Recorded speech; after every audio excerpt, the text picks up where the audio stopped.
যদি বাংলাদেশে কোনো অবৈধ ওইখানে কেউ থেকে থাকে তাহলে তো আইন কাগজ প্রক্রিয়ার মধ্যে দিয়ে তারা হবে।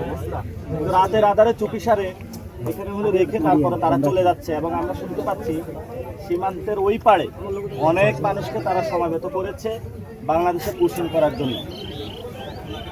আমরা সরকারের উদ্দেশ্যে বলতে চাই, বাংলাদেশের মানুষ কোনোভাবেই পুশিং মেনে নেবে না এবং পুশিং বন্ধে সরকারকে জরুরি উদ্যোগ নিতে হবে।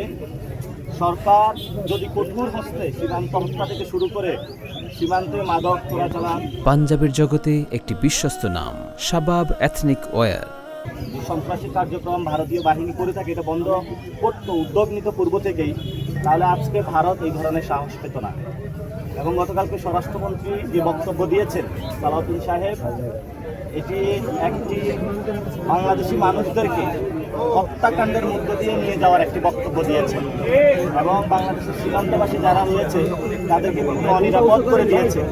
এই জন্য ওনার এই বক্তব্যটা প্রত্যাহার করতে হবে এবং সাথে সাথে বাংলাদেশে কোনোভাবে যাতে পুশিং ভারত করতে না পারে সেই বিষয়ে সরকার পদক্ষেপ নিতে হবে।